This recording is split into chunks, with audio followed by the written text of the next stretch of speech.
Hey guys, welcome to the Limitation Is A Mirage podcast. Today I have a special, awesome, superhuman guest in Turan Mirza. I've been practicing his name and I'm not sure I got it right perfectly. That's Normally I just call you that's close Turan. enough. That's close Close enough. enough. I did it the Northern Irish way. So we met at a talk I was doing in Oma. It's On 6 years or eight. Boxing Day, I On got out. boxing. I I drove the all the way down. 28th. I always do a talk on the 28th. 28th. That was my gift to Uma.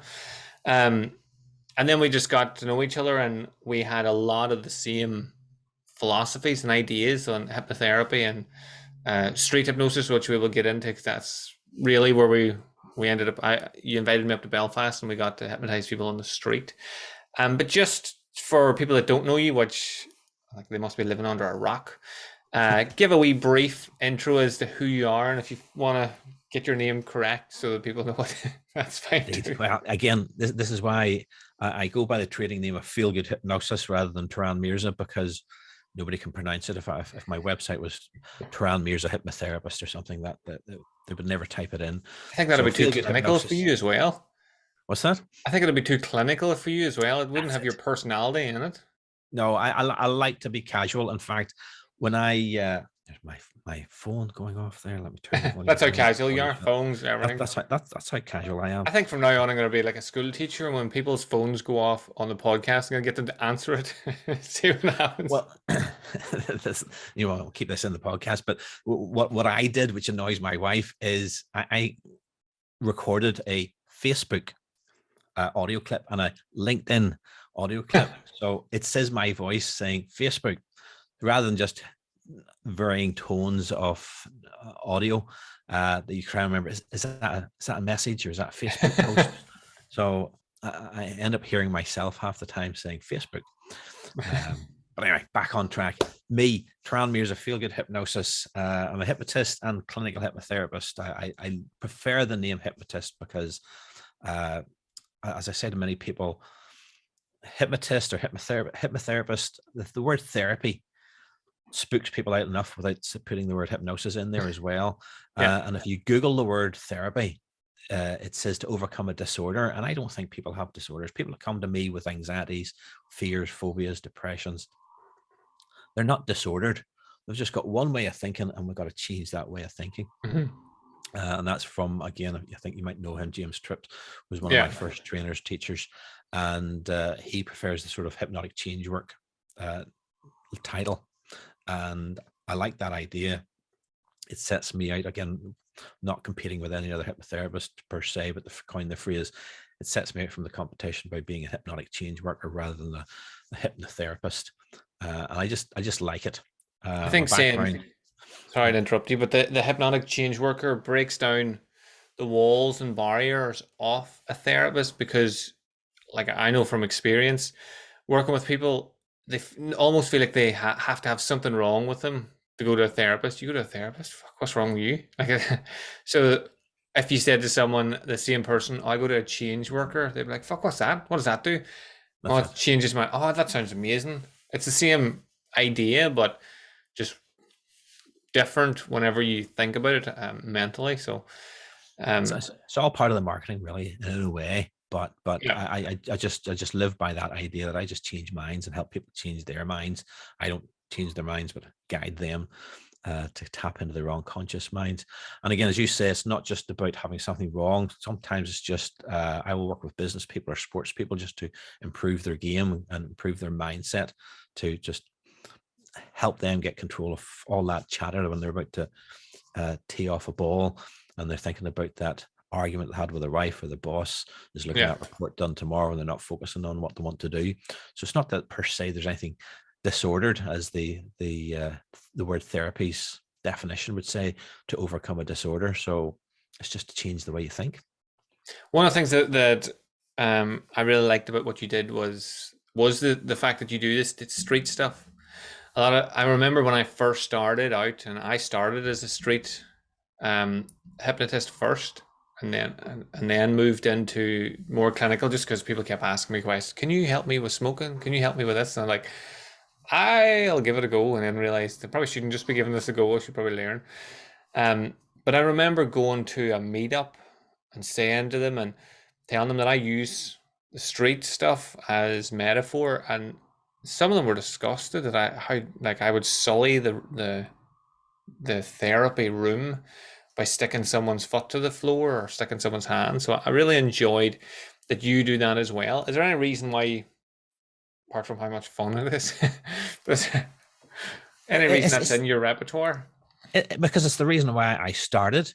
Or again, I know I'm talking to a highly professional magician here, but I used to do what I would call dad magic, just with my 4 children when they were younger. I would go, "Oh, there's a little coin from behind your ear," that sort of stuff. That would have Just been silly great stuff. if you had that set up. I know. If only had, the best I can offer is, "Oh, there's a little memory stick from behind your ear there." But uh, I saw a magic trick, Darren Brown doing something on TV, and I thought, "Oh, I'm going to learn that bit of magic." Found out it was hypnosis and not magic, and just got sucked into this wonderful profession. And I was just a hobby. I wasn't intending to be a full-time hypnotherapist or change worker as I am now. I just wanted to do it for fun and to play some fun things with the kids.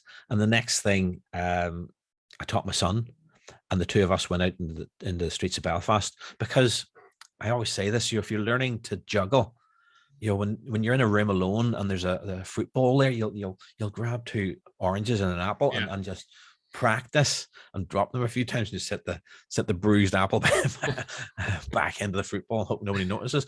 Whereas with hypnosis, you need people. You can't practice this, looking in the mirror and trying to hypnotize yourself.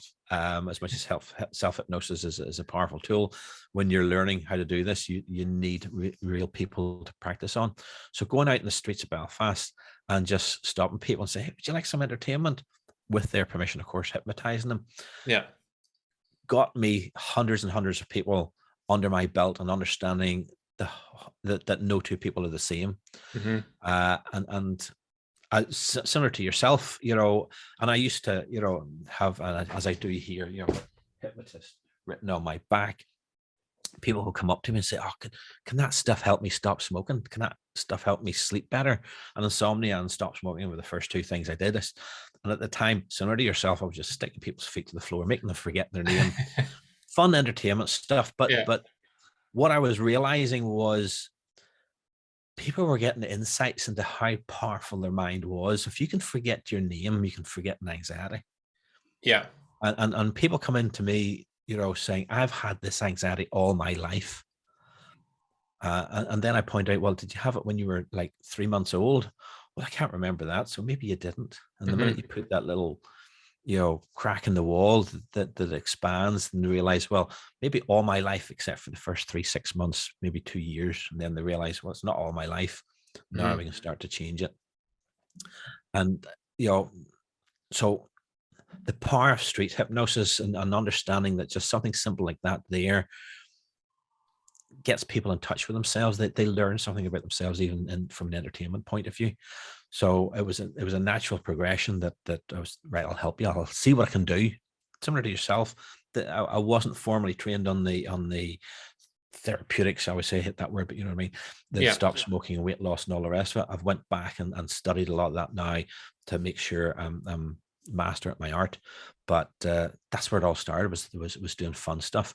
Now, because I now mentor other hypnotherapists,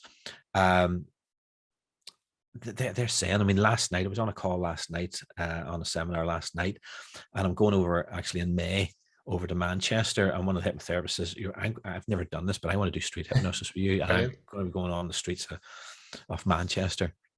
I'll tell everyone I know to look out for you. You won't be hard to find. He'll be running around. There'll be people with their hands stuck in there. He'll be wearing bright green top. You can't miss him. That's it. I remember my first ever stop smoking. I was gigging. End of the gig, I was packing stuff up, and a woman asked me, "Can I help her stop smoking?" And I had never thought of therapy at this point. I thought I would just do something funny for the crack. And what I did was make it so that she couldn't pick the cigarette up off the table. And then I said, now you're a non-smoker. And then laughed because I thought it was hilarious. And then I said, "Oh, no, it's fine. You can lift it." And she lifted it, and she was like, and she put it back in the box. And then a while later, maybe 3 or 4 weeks or whatever later, she contacted me and was like, I still don't smoke. I was like, fuck, there's something in this. Yeah. I think like the way you said it's perfect, that if you can forget your name, like people with anxieties and phobias and stuff, that like you said, they believe I've had this my whole life. This is how I've been. And it's the one thing that they have 100% faith in, that this is them and this is not going away. And just you crack that by going, even when you were 3 months. Like I used to always use the one, so you're standing in the shower, you're freaking out about no, well, obviously not then. You're like, so it's not all the time, is it? Oh, well, not then. And I'm like, and whenever you wake up in the morning, straight away, first thing you think, well, not straight away. I check my phone. You're like, oh, so it's not all the time. That's, and just breaking that like, that 100% faith in this is who I am, this is the way I'm going to be, and this is it, is just madness. That's it. That's it. It's all about changing the beliefs, and again, it's not about, and this is one thing to stress if people aren't familiar with hypnosis, it's not about me controlling the client. It's about me guiding them to control themselves. It's not about probing minds like you see in the movies. I think, lot to strangle the Hollywood for all the portrayals of hypnosis and people floating and all the rest of it. You don't float when you're in hypnosis. Feel like you're floating? No, it's an internal float. and I always say that. I mean, especially when you see, the fact that I can hypnotize people standing up outside Belfast City Hall with buses going past, with the street machine cleaners going past. It's not about, it's an internal relaxation to some extent, but it's not about relaxation, quiet and peacefulness. Mm-hmm. So many people think, oh, you really need to have this peacefulness and you have to have this spooky voice to be able to hypnotize people. People hypnotize themselves all the time, put it that way. So it happens all the time. I remember having a client and I stuck her feet to the floor. I stuck her feet to the floor because she was a runner and she was having a mental block about her feet feeling heavy and all, and then hit the wall. So I stuck her feet to the floor and then said to her, once you make the change in your mind, once you realize that you have control of your feet, you'll be able to get up. Yep. And then I went and made a cup of tea. I just left the room, went and made a cup of tea, came back in, set her tea on the table. She still hadn't her feet off, and I left the room again. And eventually she was able to move and came back. And when she described it after, she was saying, I've been to hypnotherapy before. And I remember the last time, it was so relaxing. I sat down in a chair and he put on lovely music and he wrapped me up in a blanket and it was like I was asleep. And I was like, was it like you were asleep or were you actually asleep? And you don't, like, because it obviously didn't work because she was coming back. Yeah. And then she was saying, and then you had my feet stuck to the floor. And then she was saying, if you had released my feet, like you see on like the TV shows and stuff when people do it, I would have believed you had like psychic powers or mental powers. But the fact that you just had it off, then you were like, it's down to you now. I've done what I can do. You do what you do. That's it. Like, that's now I believe. And when she told the story to her sisters and other people, instead of saying, I was really relaxed and I lay down in a blanket and everyone's thinking, well, if you give me a blanket, I'm going to be relaxed. She was saying, my feet were stuck to the floor. I could not move it until something, and she's telling the story, something in my head changed for me. Perfect. And then I moved, and then she doesn't hit the wall anymore. She might hit the wall if she runs a bit harder, maybe. She might. Yeah. Actually, like a physical wall as well as a mental one. But I just love that idea of you're trying to leave people with the understanding they are in control. They have, and just giving them that little pinch of control can just make all the difference. Whenever you do street stuff, have you got a favorite routine? No, because have I got a favorite? That's a good curveball sort of question. I don't know. I just enjoy giving people that experience. People will, as I say, learn their own lessons from anything.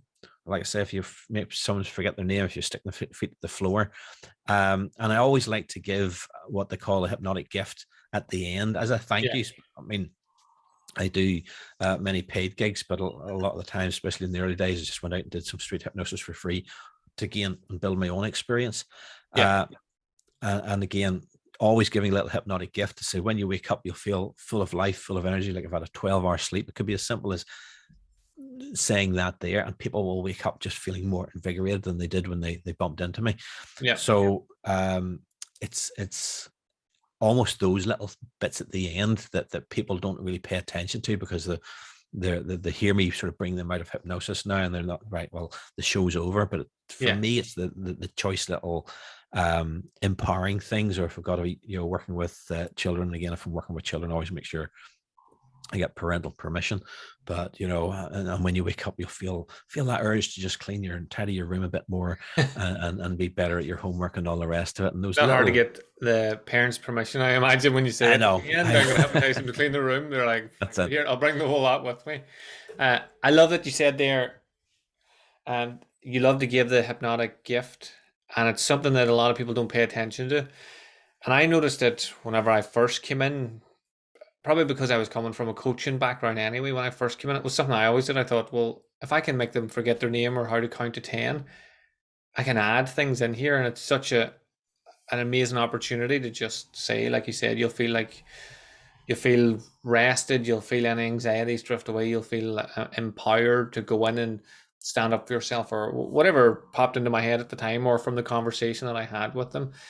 And I remember working with a few guys and saying to them, do you not think it's a wild waste when you just say, and you're back in the room, see you later, thanks very much, good luck? Yeah. They're like, well, what do you mean? I'm like, well, you have the opportunity to leave them with something like amazing. And I remember whenever I was performing, I used to do the whole thing with them and then empower my business card and give it to them, and I'll be like, that'll be a reminder every time you look at that, you'll remember me in this situation, how you feel and all. Again, just super powerful marketing. That's it.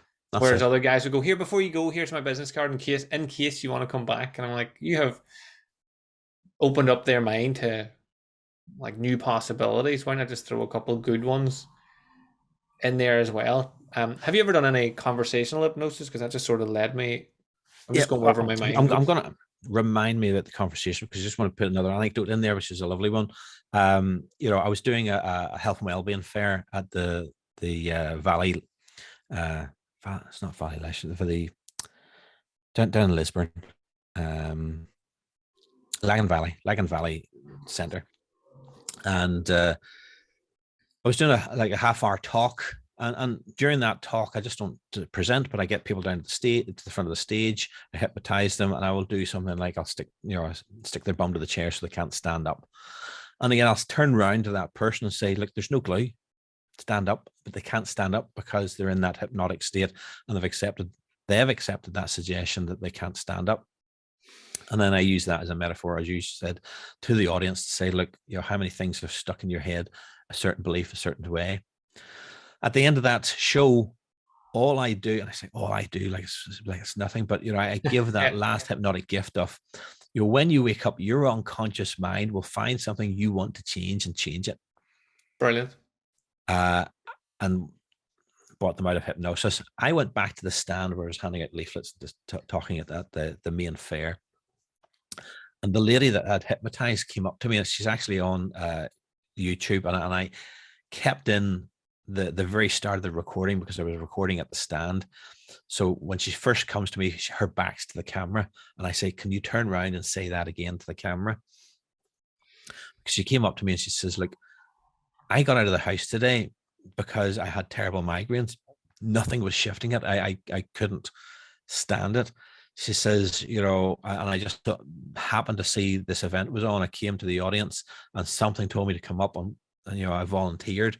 She says, but since I woke up, my migraines have been gone, and tablets, nothing was working, anything all day today. She says, and it's gone. I feel great. And that's on, like I say, the YouTube channel.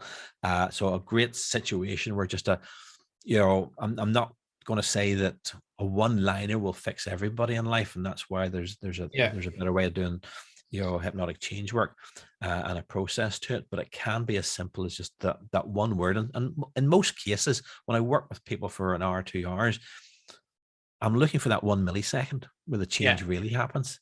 So we're firing a lot of darts at the board. I mean, the best darts player in the world, was watching a bit of snooker last night. They don't always hit That's hit the quite the mark. metaphor you ended You with. know, The best darts player in the world. I was watching a bit of snooker.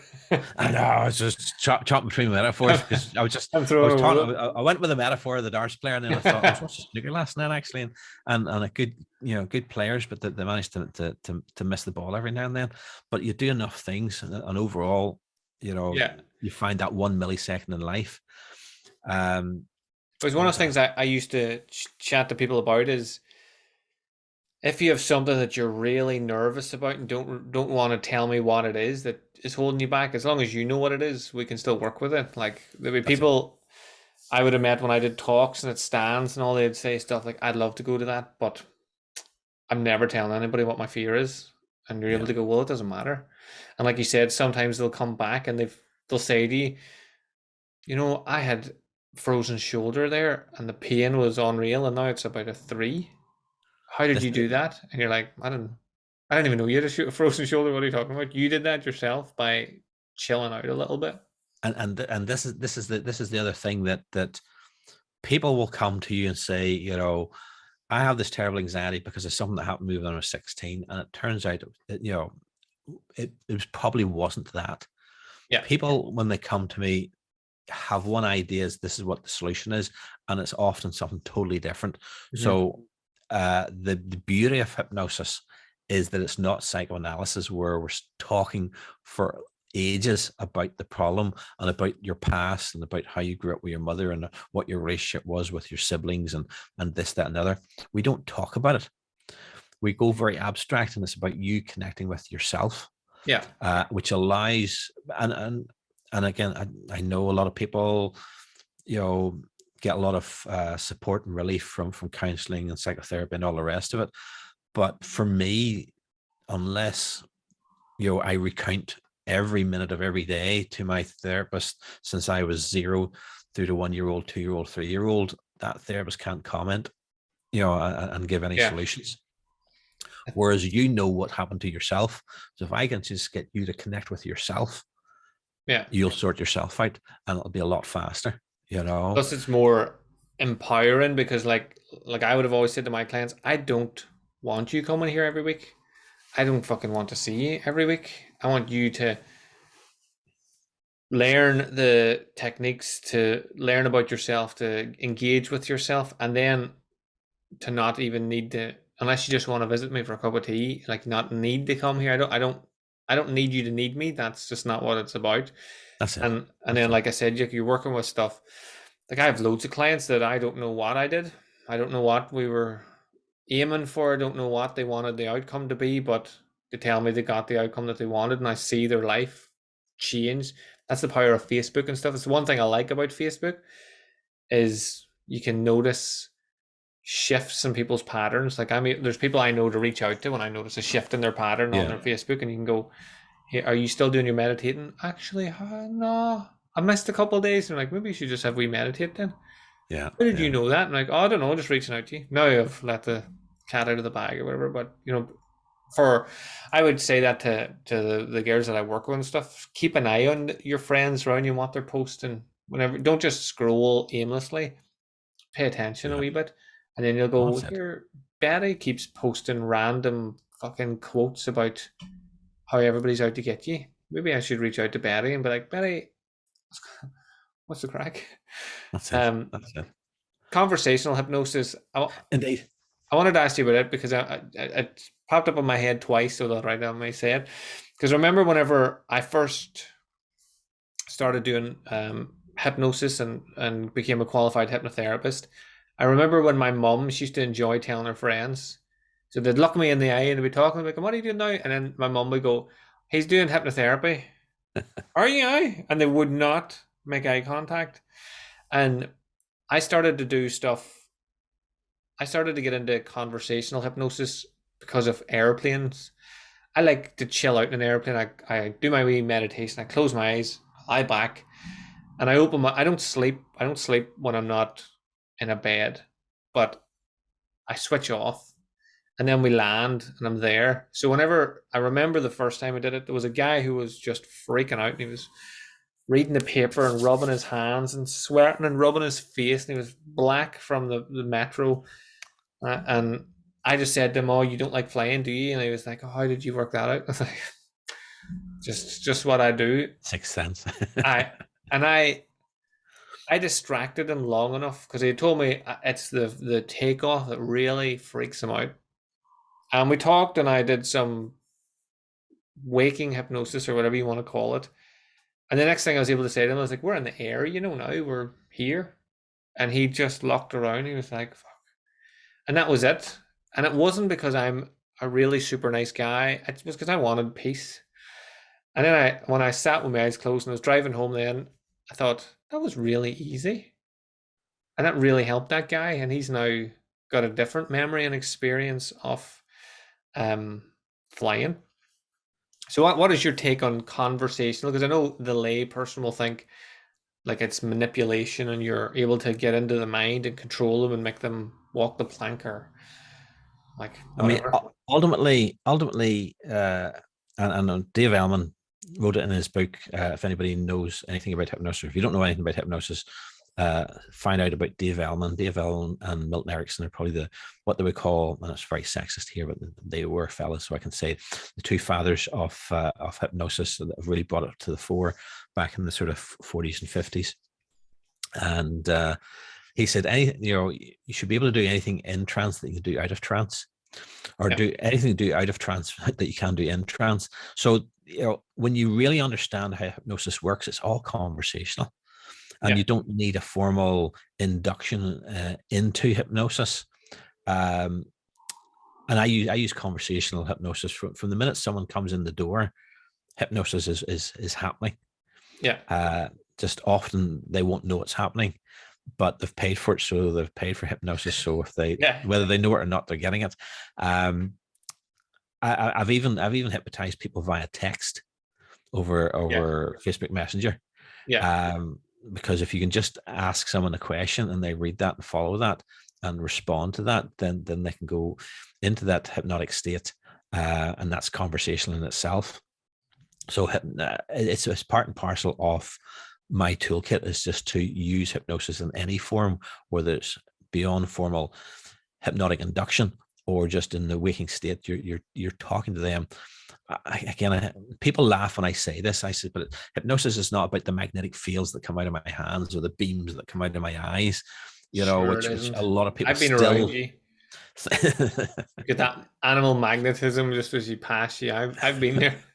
I think at my age you've got more animal magnetism than me, but say no more. Do a poll. It is about language. Yeah. And everything's hypnosis. When we see people talk, when someone talks to us and says, "Oh, I don't think I like Brussels sprouts," children are listening to that. That's hypnotic in itself, because they'll go, "Oh, Mum doesn't like Brussels sprouts. Brussels sprouts mustn't be good," and they grow up thinking Brussels sprouts aren't nice. When as you know, you probably teach all the goodness and the irons and all the rest of it inside Brussels sprouts, and they're lovely. To be fair, I wouldn't eat them. But you're not. The smell just puts me off them. But anyway, let's get off the topic. But everything. I mean, a lovely example, for instance, I was working with an 11-year-old for fear of roller coasters. And this was about 3 or 4 years ago, pre-pandemic and all the rest of it, just as Planet Fun, or whatever you call it. Funland is just changed a couple of names. And there was coming to Belfast, and the family as a whole used to go to Alton Towers and all the rest of it. And he enjoyed the experience, but didn't like getting on the big rides, but wanted to get on the big rides with everyone else. Yeah. And it was a home visit, so I went down to the house, and again, especially working with children, I always record the sessions, and I like Mum to be in the room. And Mum or Dad, parents, either or both, to be in the room, because they'll see what's going on and understand my processes and how I work with the child. But when I arrived, and I was taking out the camera, and the young chap said, "Oh, I got a YouTube channel." I said, "Oh, do you?" And we started building a bit of rapport, chatting about YouTube. And I says, right, we're all the three of us, sit down to do the work. And Mum says, well, you two can go into the dining room. I says, you're not coming with us? And she said no. So I obliged that they discussed it, and he was happy enough just to work with me. But the thing is, I work with him, and again, don't want to make this too strong a point because it doesn't always work quickly. Sometimes it needs a couple of sessions, but 24 minutes and we were done. And Yeah. because Mum hadn't witnessed the Yeah. change, I thought I'll chat to him a bit longer before we go out. Almost a bit of an anxiety on my part to say, I want to show my worth here. They paid for an was, hour. I need to give them an hour. So I said to the child, there was the young chap, there was a tablet on the coffee table. I says, show us some of your videos, because he had pointed out that they're all unlisted, so only family members could see the videos. He wasn't making it public because he was a child. And I said, show some of the videos. And he went, he says, what's wrong? He says, well, I don't like the sound of my own voice. I went, great. We'll work on that as well. Yeah. So we worked through for another 24 minutes or so, topped out the hour, helping them feel more confident, and watched a few videos. And the video was good content and good creativity in the video editing process that he did. And I went out to Mum, and I says, well, she says, well, how's it going? I says, well, what do you think about going to Funderland now? And he says, yeah, he was all excited. And she says, it's great. He went off to his bedroom. And I says, by the way, I worked on something else. And she went, well, that's what's wrong with my child. Yeah. And I says, well, actually, he didn't like the sound of his own voice. She says, well, who does? And I says, right. So you taught him that. Her hand physically goes up to my mouth. I didn't teach him that, And I says, like that, you're a stronger hypnotist. The parents are stronger hypnotists than I could ever be, because they're around their children more than I would in an individual session. I says, and you're bombarding them with your beliefs, your thoughts, your ideas. And he might have been sitting watching Tom and Jerry. It's probably old fat. There's probably a cartoon more up to date these days. I'm showing my age, but he's sitting watching cartoons, and you're talking to the husband saying, nobody likes the sound of their own voice. And he knows at that level that I'm part of this big, domain called nobody, everyone, whatever. He has that logic to put that together. And he's going to accept the idea that I shouldn't like the sound of my own voice because nobody does, and I'll be awed if I like my voice. Yeah. That level of processing sounds very abstract and very, grown up to do that sort of thing. But the children of all ages are processing language. And I said, so you taught him that? And I bumped into her a couple of weeks later, and she said, I've been telling all the parents at the bus stop waiting for the kids to arrive that, we're hypnotists. And so I'm passing on the education. But bottom line is, hypnosis happens conversationally every moment of the day. Everything we say, like, oh my goodness, there's what a good idea Brexit is, or what a good idea, we build a wall, America builds a wall between Mexico and the US. If you say that around your children, the children are going to go, okay, it's a good idea, or vice versa. I'm not saying whether Brexit's good or bad, or whether Trump's ideas are good or bad, but talking around people, we're influencing, we're educating, they're absorbing into the unconscious. That's hypnosis. That's why I wanted to bring the conversation, because again, it's something people think you have to learn, but it's happening everywhere all the time. I remember working with 2 kids, and then they sat down to watch TV whilst I was chatting to the parent. And I was saying to the parent, like, kids can hear everything. They're not listening, but they can hear.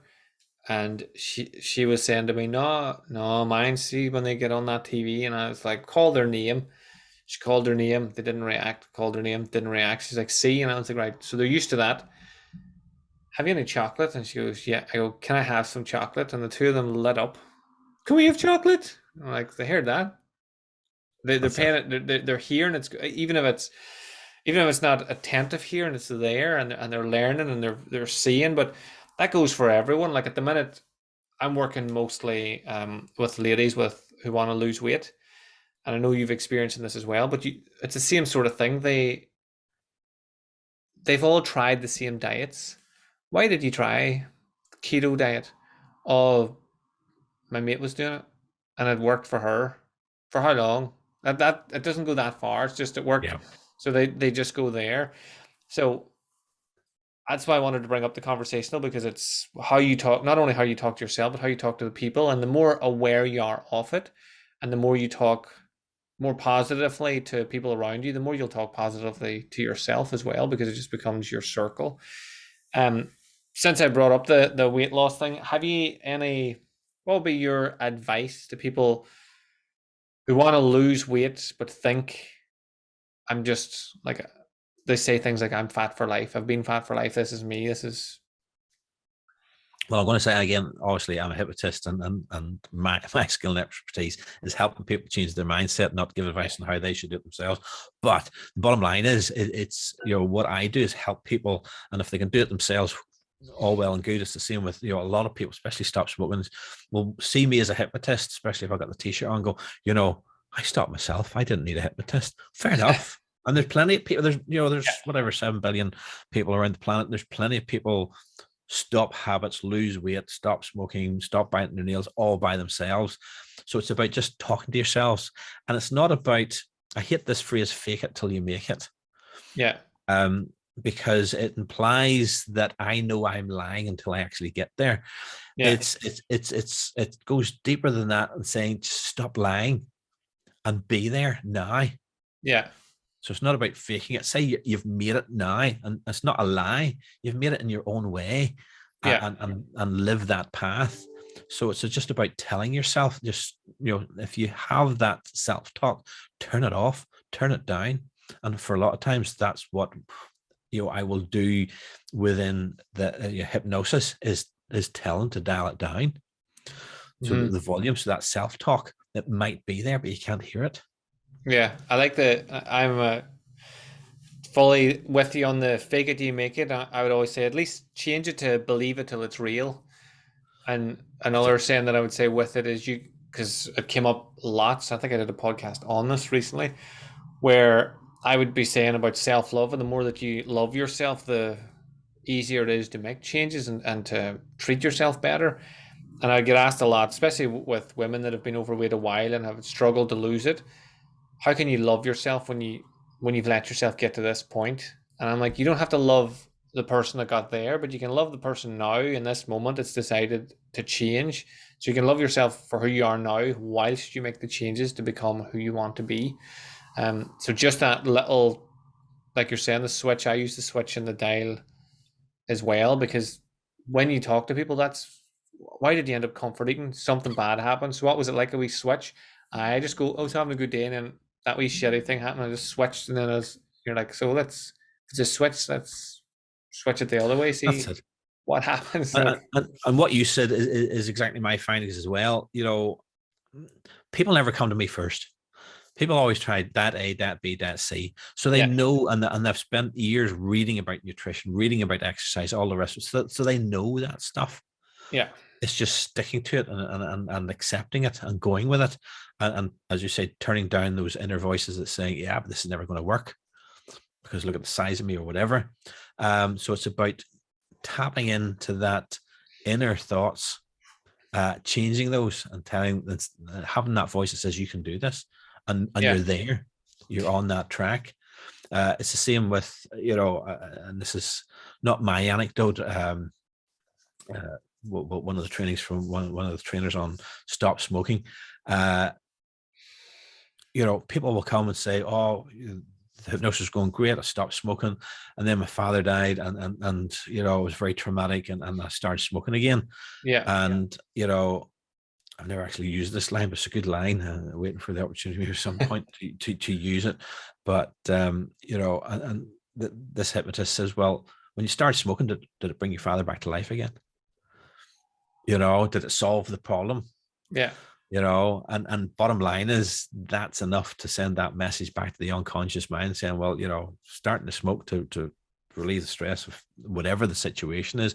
It may come across as crude, and certain people probably wouldn't have it within their makeup to say those things, because it can come across cruel. But the bottom line is, when you were stressed, and because something happened, you got a divorce, and well, when you started smoking, did the wife come running back to you because you started smoking again? yeah. No.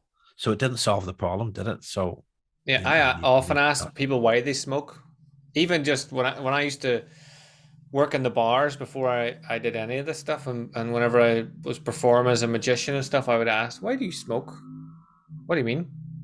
I'm like, "I'm not against smoking. I just want to know why you do it. I'm curious." And then they go, "Oh, just release stress." I'm like, "Does it? Why are you stressed? You're out in the pub stressed. Why are you stressed?" "Oh no, I'm drinking now." "Oh, so you, to relieve stress and because you're drinking. So what does it add? Does it make drinking better?" And they're like, "No." And just them having to then think about, why do I fucking That's it. why do I smoke? And then whenever people came to me for quit smoking, it was the first thing I would say to them, "What do you smoke for?" "Stress." "Right, so you're mini smoking 20 a day. Well, you should have no stress then." "No, I'm stressed to the fucking max." "So what is this? What do you smoke for then?" And then they have to now start to think that actually doesn't make any sense. And same with the comfort eating. Like I would always call comfort eating self-sabotage eating. And I think if we could universally change that, Yeah, people would like it's just question it. Why did you comfort eat? Makes me feel good. For how long? While I'm doing it, then what? Feel like shit. So if you thought about that before you, as you went to comfort eat, you thought this is going to make me feel like this. Like, and again, I think I was saying this last night to the carers Thursday. Nobody just comfort eats a bowl of apples. So it's not like you don't have a choice. You walk that's past it. the fruit bowl to get the shit Exactly. bowl. That doesn't make sense. To the cupboard, to the cupboard, and you eat all of that. So you do. It's not that you're not choosing; you are choosing. It's just your choice is not great. Exactly. Um, you have videos all over your YouTube. I'm just being wary of your time here. So people can see you do lots of things and see. One of my favorite videos, we've talked about this loads, is the one on top of the Victoria Square. I loved Fear it. of heights. The Yeah. Fear of Heights one, it was great. Because I've been up Victoria Square and I remember looking myself and being like, even if you weren't afraid of heights, because the stairs are so spirally and stuff and everything's changing, you could see why you'd be a bit shaky up there. So the fact that you had a person up there that was afraid of heights about an hour ago. That's it. I mean, it's an easy one to do with people. Dare I say it? Probably because they wouldn't buy me a ticket and I'm not buying them a ticket. But if someone has a fear of flying, I don't take them on an airplane journey. But if someone has a fear of heights, it's a popular one I would take them up to Victoria Square because it is a nice high place. It's a monopod, whatever you call it, monopedestal. So it's a Yes. single column where the stairs go around. So it naturally sways, even though it's indoors. I know it's sort of semi open area, the Victoria Square, Yeah. um, but it sways. So as you say, those that don't have a phobia, fear of heights, but that was Rosemary, who couldn't even drive over the Foyle Bridge. Now, being down this neck of the wood closer to Belfast than Derry, um, I hadn't been up to Derry in ages, but when I went up to the Foyle Bridge, it's so wide you can't see over the edge to have Yeah. any sense of a drop. But that's how powerful her fear of heights was. That even though she's in the confines of her car and relative inverted commas safety of her car, driving she couldn't drive over the Foyle Bridge, and as I say, one session again for her. I need to be very careful of that because, like I say, a lot of people that give me video testimonials, all my work is private and confidential. And if you don't want to give me a testimonial written Yeah. or otherwise, that's part and parcel of the job because it's very private. But people that give me video testimonials, most of them, I'll say, unfortunately, are all talking about how they got change within one session, which sounds like it's a great advert for me. But then some people come along expecting, well, if this didn't work in 1 session, I'm not coming back. And you go, it's not how it works. We are looking for that 1 second in life, but it might take 2 or 3 sessions to find that 1 second. But anyway, back to Rosemary, 1 session. And because it was a home visit, I do home visits, which is, again, I think slightly rare, but based on my street hypnosis experience, I know I can hypnotize whether there's dogs barking, buses going Yeah. past or whatever. Whereas a lot of people think, why I need to rent a room and it has to have a nice lounger and nice to quiet. I'll even, if they come to me at my home, I don't have an office, I'll hypnotize people standing up sometimes. Yeah. or they don't lounge or lie down like you would see in some pictures or movies or whatever. It's just sitting in a chair. So I was doing a home visit and I was in Belfast. So I says, right, Rosemary, let's go down to Victoria Square. And she sort of goes, can I bring my husband? I says, I'm not kidding that, when you bring whoever you want. And the crazy thing was, just going into the car park into Victoria Square, already the husband was going, wow. And I went, what do you mean, wow? I haven't went up anywhere high yet. He says, we wouldn't park in this car park because you need to get into the lift. And if the lift didn't stop, she would panic about going somewhere high. So, and she says that in the video. She says, if anybody could see me now overcoming two fears, getting in a lift and being up high. And I went, only charged her for one. But those are you don't think of these things, but those are the side effects. It's not just about heights, it's about the fear of going, getting in a lift and the lift doors not opening and you ending up somewhere high. People panic about those things. And what's nice about that video, that was shot probably about 4 or 5 years ago. It's one of my first video testimonials, is that I bump into her regularly at networking events, and she still raves to others about how long that sessions last. That's 1 hour of your life can potentially totally transform. I mean, she had that for about 15 years. And it was now at the point where she was noticing, as we talked about earlier, that she was influencing the children, and the children said, no, we won't go there, mommy, because you don't like lifts, or that's up high. And she even told me, it's not on the video, but she says, she went to Portugal or whatever, and they upgraded her to like a suite in the hotel. And she says, no, I'll take the ground floor standard room, because she wouldn't go up high. Yeah. So all these things, you sort of think to yourself, fear of heights, well, that's just a personal thing. It influences your life in so many ways: holiday locations, getting free upgrades, all sorts of things. All of the fears and phobias and stuff ripple out. And even with the weight loss, I would always say to them, like, you think it's just you're overweight and it just affects you, but it's affecting your life as well. Like, you probably don't go out as much as you would like because you're tired or you're sore, or you don't have anything to wear, you don't want to be looked at. And then people like feel bad that they invite you to things and you don't want to go to it, and they feel like they're pressurizing you into go to their wedding or go to whatever it is. Or like, I've worked with bridesmaids and they're like, I do not want to do this, but I've been friends with her since primary school. So yeah. And you're like, it's not just the weight, it's everything that comes with it. The same with anxiety, like you're saying about some things can get cleared in an hour and some take longer. Like, I remember when I first worked with social anxiety, and when we did the social anxiety, they felt great about it. They could talk about it, felt great. And then they go away to an event and they come back and be like, no, it didn't work. And then when we talk about it, you realize it's not that they had social anxiety at the event. They didn't know how to be social because they had avoided being social their whole life. So you just threw them into the deep end and we're like, work away there. So I realized then you had to clear the anxiety of the social environment, but then also teach them how to be social people and interact with things. You have a video of you working with some weight loss clients, haven't you, as well? Yes. There's some lovely. I mean, I've got about 500 videos, 600 videos on YouTube. Again, if you just search "Feel Good Hypnosis," you'll find the channel. And one of the playlists within that, because there's a lot of street hypnosis stuff and hypnotic tutorial. If you're interested in learning this stuff, do check out the channel. But there's a particular playlist called Change Work, where you see the more therapeutic side. And there's a couple worth sort of pointing out. One of them is of Patricia, who the video was just made there in January and released last month, of Patricia, who lost 3 stone 9. And again, it's over a 6-month period. People, and it's important to stress, somebody commented when I posted the video on Facebook. Somebody said, yeah, well, hypnosis can't make you lose weight. No, it can't make you lose weight. It can change your mindset to help you lose weight yourself. Yeah. Hypnosis 6 months could lose weight. Time frame, it would drop off in session, if that makes sense.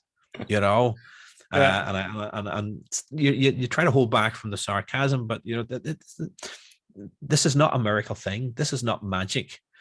People will wake up and go, wow, I feel different. That's magical. And you go, no, don't say that word to your friends, because it's not magic. It's something that happens within you to change your mindset to look differently. If you watch the video, she talks about, straight after the session, and she sort of giggles. I'm a bit of a shopaholic as well. She was from I'm not too sure, Dungannon, I think, Dungannon, almost something that mid-Ulster type.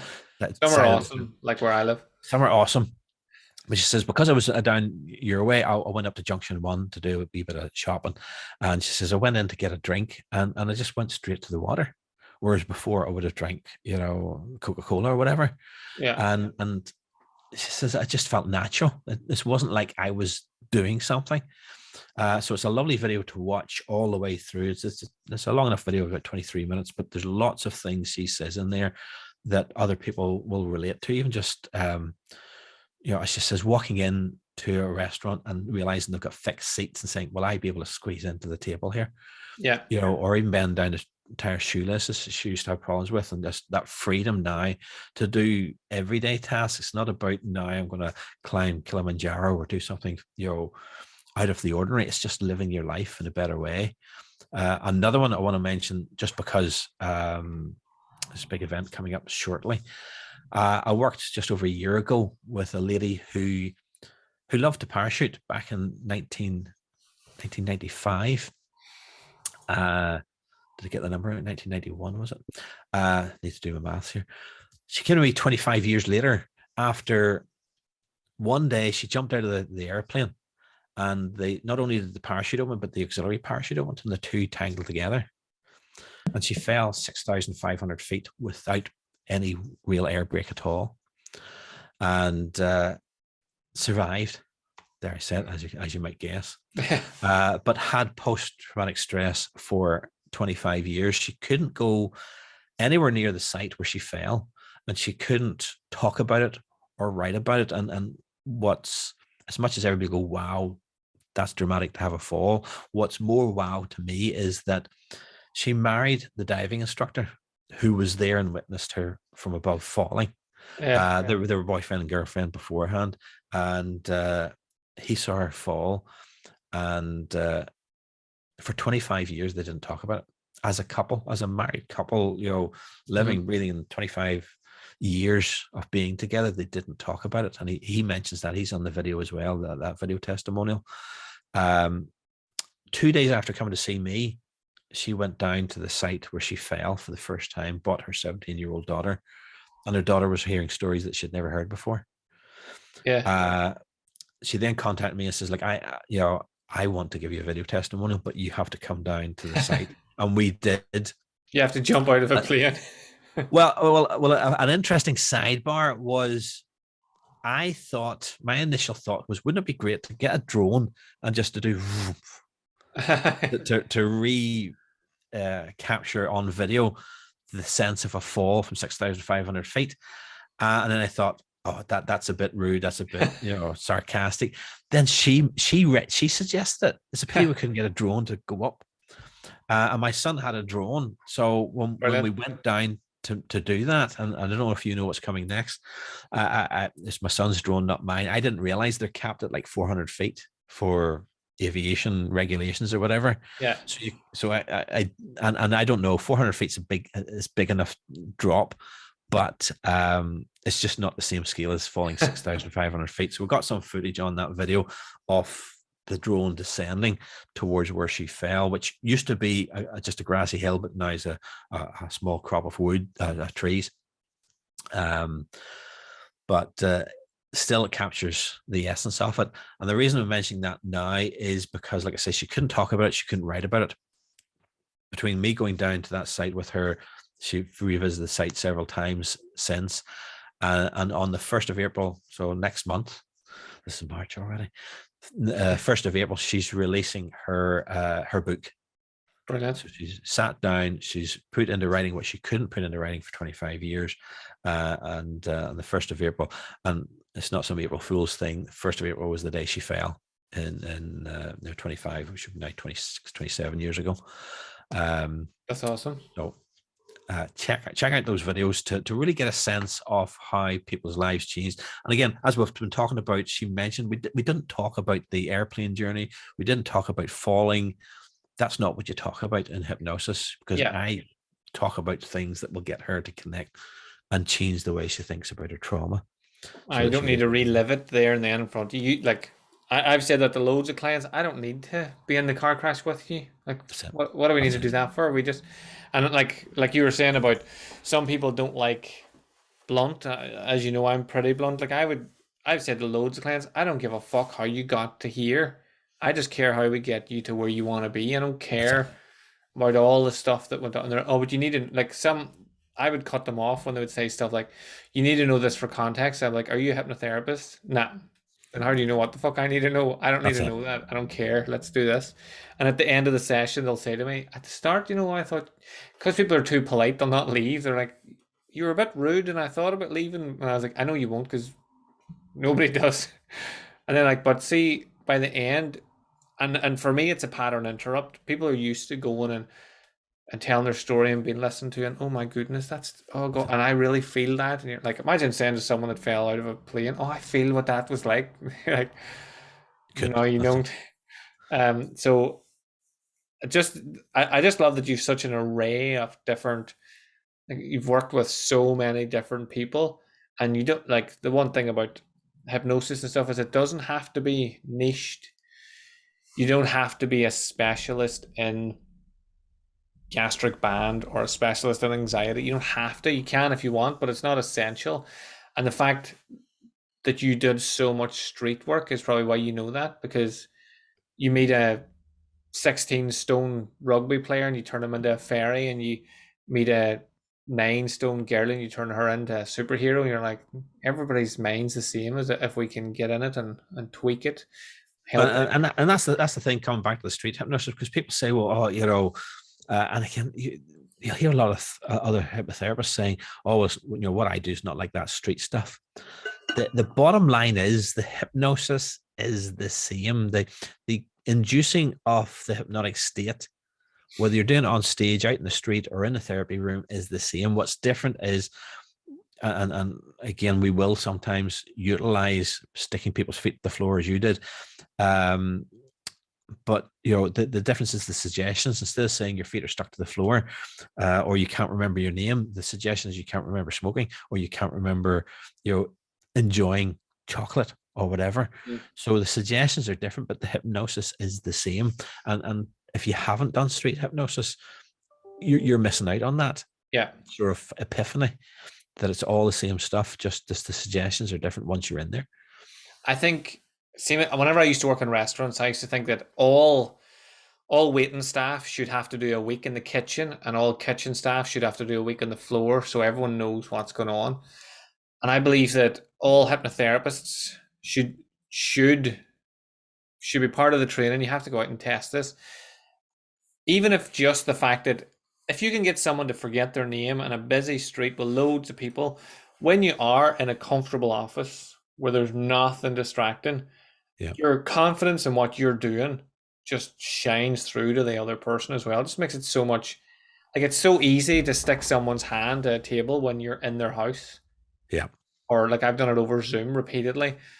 They'll say, "Oh, I don't think it would work for me," and I'm like, "I don't think it will either. Let's just try this." And then you just do a hand stick, and they're like, "Lift your hand there." I can't lift my hand. I'm like, "Oh, we were wrong. It does work for you. It Yeah. does work."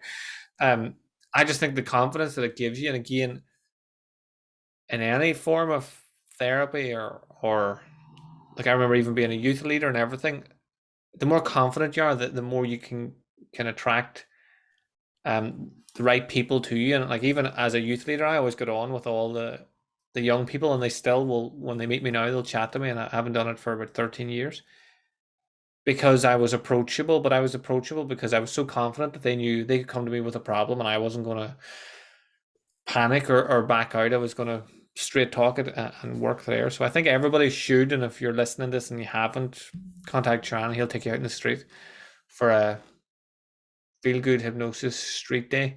Indeed. Love to do And this that. all opens up. We could get a wee gang. Like the first day I did hypnosis, we was what Anthony Jacquin head hacking. we practiced for about 3 hours. Then we went out for lunch, and then we were out in Temple Bar hypnotizing, like looking around the bar, and there's people with their arms stuck up in the air. Yeah. Like that was. It opens your eyes. It opens your eyes. I mean, again, and this is not a sales pitch because it's only really directed to other hypnotherapists, but I have a dedicated 8-hour program on how street hypnosis will help your therapeutic practice. Brilliant. There's a packed 8-hour sort of session. Should be a sale really pitch. breaking down. Everybody should do it. And well, that's it. That's it. And again, I do you know, for I don't know what we call the muggles. For those not in the hypnosis industry or interested and keen on learning hypnosis, I do training as well. So check out the again, Feel Good Hypnosis. Just search for that. You'll find the website. I'll put links everywhere. I think that's a good time to round up. I'll definitely get you back because I could talk to you for hours. Indeed. So everybody can find you via Feel Good Hypnosis on all of the platforms. Yes, that's if you just type Feel Good Hypnosis into Google, it'll come up. Facebook, you know, the front page is usually Facebook, website, Twitter, etc. You'll find the way, and if you do find the website, then there's links to all the social medias. I'll put a link under all of this anyway when it's released. Turan, thank you very much. I really appreciate your time. It was a really enjoyable conversation. And for everyone listening, reach out to us. We're very open for questions. If you have any questions, reach out. And until next time, have a super awesome day, and I will speak to you again soon.